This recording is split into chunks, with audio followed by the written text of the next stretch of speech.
Well, I was born at a party in a barn with a guitar strapped across my arm.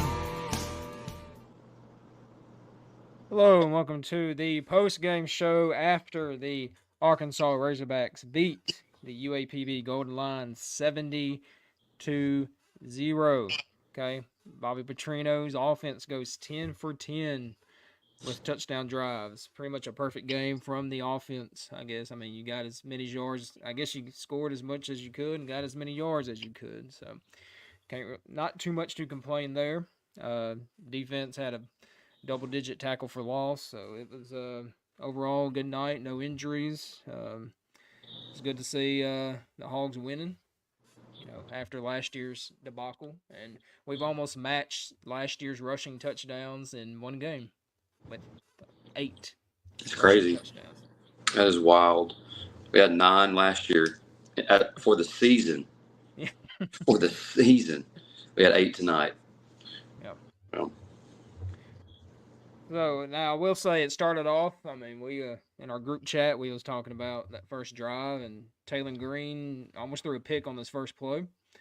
Bobby Petrino dialed it up, going deep on the first play, and it was almost a disaster. But turned it around after that, scored a touchdown on that first drive. I'm gonna go through the scoring real quick. Now it may take me a while because there's a lot of it.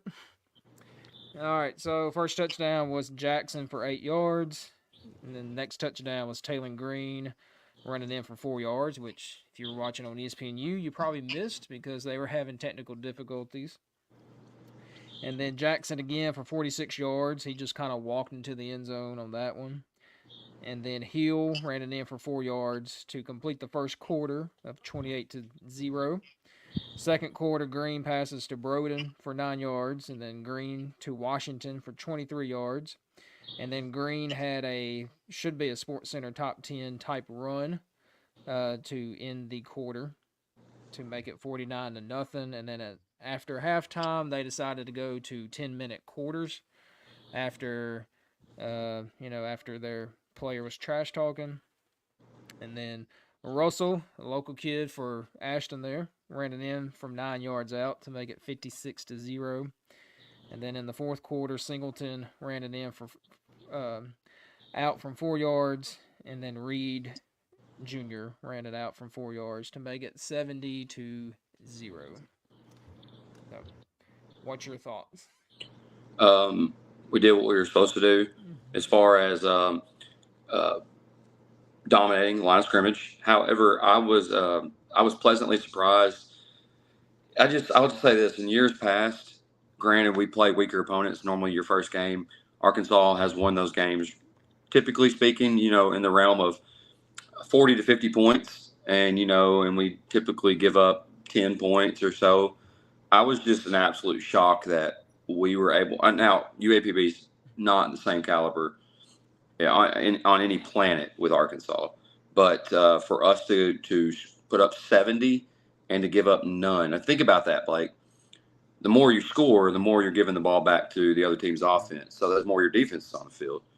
And we win a complete game, even with backups, giving up no points. That's impressive. Yeah. And the defensive staff, T. Will, he was very excited. He got like a big third down stop after they got to like the 25, and then a couple penalties backed it up. But then they had a sack on that last on that third down play. So yeah, it was. And they talked about all summer about the team chemistry being better, and I honestly think it is. I mean, they were. Yeah. It looked like a complete team, a team, not just individual. It looked like a cohesive unit. It didn't look like the offense was only worried about what the offense was doing. Defense was only worried. It looked like that was a complete team effort, and everybody was on a mission to go to work. And when you play games like that, knowing what you've got coming up on the schedule for Arkansas, you got Oklahoma State coming up next Saturday. You tend to, you might play a half and then you kind of throw in the towel, kind of cruise through the rest of the game. It was 49-0 at half. And, a lot of times you see those games like that, Blake, end up being like 56-0. You score a touchdown in the second half. You don't give up any points, whatever. Shoot, Malachi Singleton stepped in and just couldn't miss. And the offensive line just kept dominating the line of scrimmage. And T. Will was just dialing the pressure of him. I mean, don't let the guy just sit back there and get comfortable. The twos and the threes were being coached as if they were playing 1 reps, and can't complain. You can't. There's nothing to complain about. We did what we were supposed to do. Now, what does it look like next week? It's not 70-0. I can tell you that. Next week it's going to be a challenge, and Oklahoma State is going to be well coached. Mike Gundy's real good. Has historically been really good, coaching wise, especially in the Big 12. And a lot of people have picked Oklahoma State to win the Big 12. In fact, some people are picking Oklahoma State to be in the playoffs. So it's going to be an absolute battle. And if you listen to the game, Blake, the commentators are saying next week is a big game for both Oklahoma State and for Arkansas to set the tone for the rest of the season. Yeah, and those commentators, they were even saying if Pittman, they said if he wins 8 games, he's the coach of the year. Right. Yeah, I was listening to that. I mean, of course, they even said at one point if he wins 6 games, he might be the coach of the year. Mm-hmm. I mean, that just shows you how bad the roster or how bad last year was compared to that. You looked at the offensive line tonight, and Joshua Braun, I think, was the only guy that came back from that offensive line that was starting on the offensive line. It was good to see local product, Arkansas product, Amari and Harris from Joe T. Robinson on the offensive line. Man, he looks different. He looks different from he's last year to this year too. Right. And I noticed, of course, he may get some playing time this year, but I noticed that Tykeus Crawford wasn't starting, which a lot of people thought he would. Yeah, he was in at the tail end. I saw Crawford on the back, and I was like, that can't be Tykeus, but it was. I mean, he just hasn't developed into what we thought he could be. Blackstock, Carmona, they're both good. I will say this: there's one thing. There were several times in tonight's game that you're lucky you're not playing a better team defensively, or not defensively, but offensively, because they burned our corners and safeties a couple times. Yeah. And better teams score points on those possessions. So just something to think about. Yeah. Now our Jackson, he did have over 100 yards rushing just by himself, and I think Taylor Green added in 88. Yeah, maybe? 80. Yeah, it was in the 80s. So yeah. I think we had. You can correct me if I'm wrong. 687 yards of offense. Mm-hmm. Yep.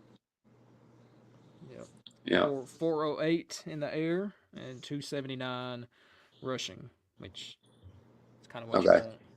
Yeah. And we could have had a lot more. I think we could have scored as many points as we wanted to tonight. I got to count these up. 1, 2, 3, 4, 5, 6, 7, 8, 9, 10, 11, 12. 15 different players caught a pass tonight. Mm-hmm.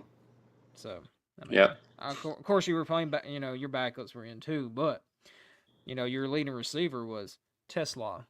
So, not even a guy that was even. I mean, we know he's decent, but not a guy that you thought would be the leading receiver. All right. Which Armstrong being out, that's does change it. Of course, Haas. Luke Haas, he was going to do well. Yep. And he looked good. It's good to see him healthy again. Man, how about Washington? My gosh, what a dime. Backside shoulder away from the defense and the catch. I mean, the throw was impressive, but the catch was even more impressive. Yep. So Jordan Anthony looked good. Yep. Transfer from A&M. I think overall, Blake, this team just looks – now, okay, we may be saying something different next week. Yep. Remember who we played. And temper your expectations, but I will say they just look motivated. I didn't get overly excited watching the game. I don't think most Razorbacks got overly excited watching the game. I think everybody expected this. Maybe not 70-0, but I mean, look at the spread. The spread was what it. I think you said even take the over. So. Yeah. Yep. The spread was 48.5 and over. I think the points was like 57 or 55 or something. So, but yeah, I mean, offense did what they needed to. Defense shut them out. I mean, but like you said, we need to pump the brakes because it is UAPB who, if you look at the FCS rankings, is the third worst team in the FCS. So Yeah. it's not. I think moving forward to next year, if you're going to schedule a game like that, I know there are a lot of teams like Missouri. Missouri was playing Murray State tonight. Yeah. And NC State was playing Western Carolina. Western Carolina came out with a little more fight, obviously. And I would love, if we're going to play an in-state team, I would love to see Arkansas square up against Arkansas State. Yeah. Well, next year it's happening.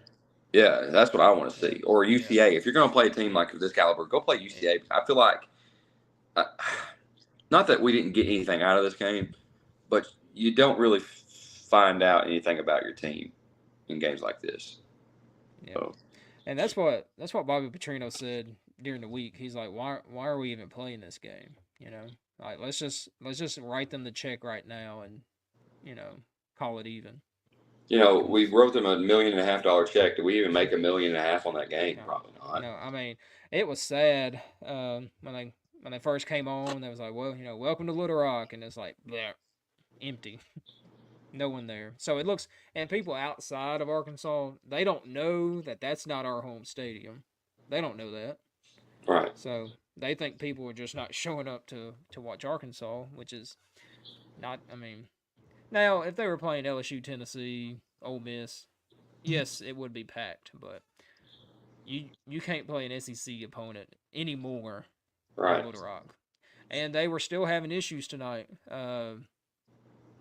Friend of the show, Jason Pattison, said that on the golf course side that they were having problems with the ticket scanners. Like the Wi-Fi went down. So they couldn't even let people in on one side of the stadium. And then in the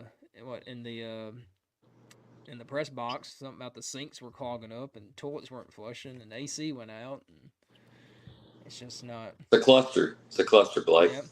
Which tomorrow, the Salt Bowl's there tomorrow. That's right. Yeah, Benton, my hometown, will be squaring off against Bryant, who has beat us like 20 years in a row now.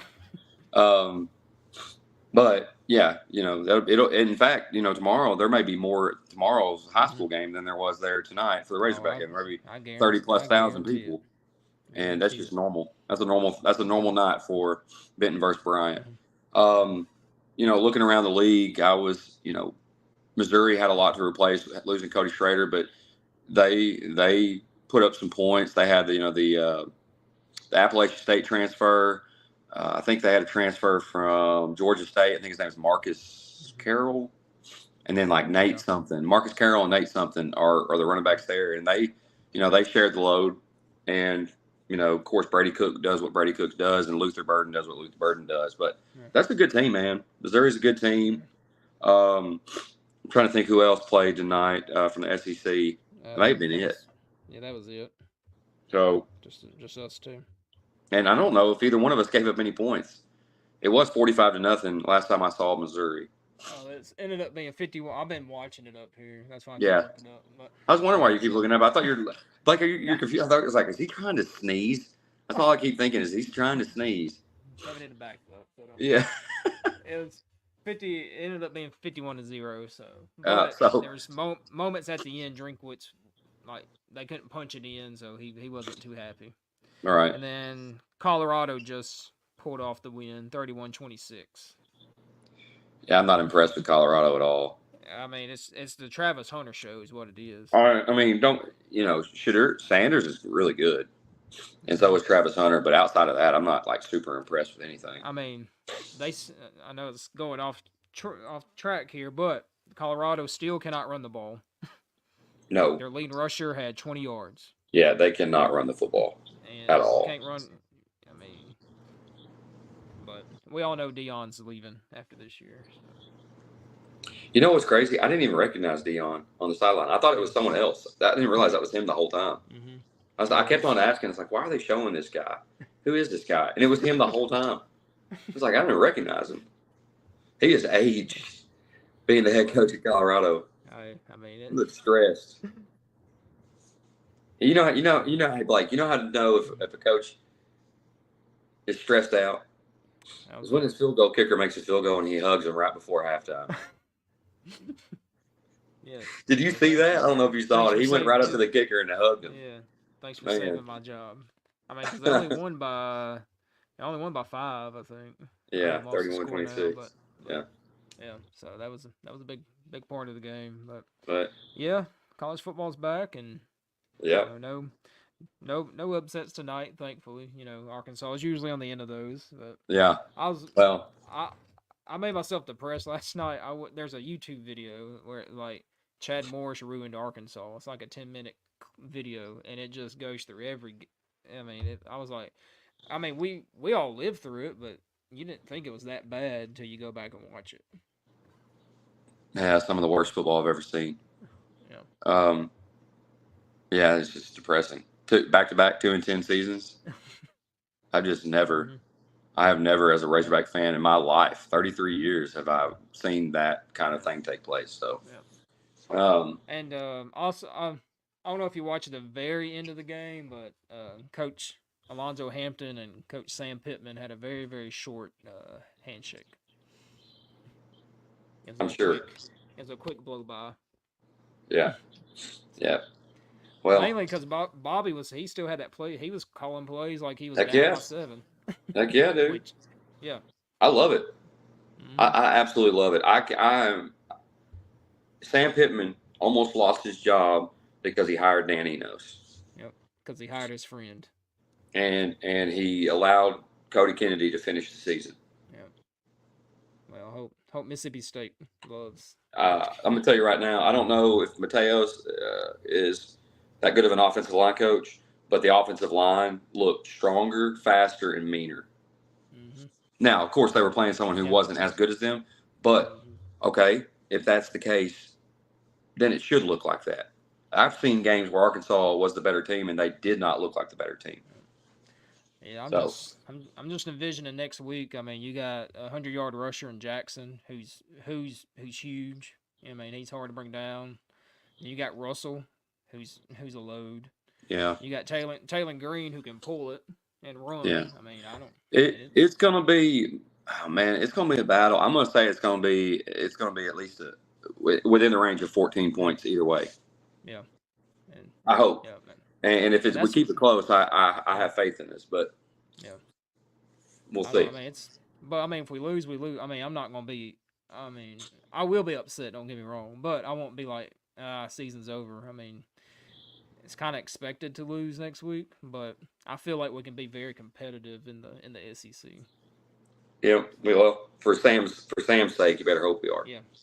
But all right, man. Well, again, not much. Hogs win 70-0, and high school football starts tomorrow for and most of us in the state. Tulsa and Oklahoma tomorrow, and then Clemson and Georgia Saturday, and then you got LSU and USC Sunday. So yeah, and then Florida State on Monday. That's right. So everybody enjoy your weekend. Sit back, watch some football, and relax.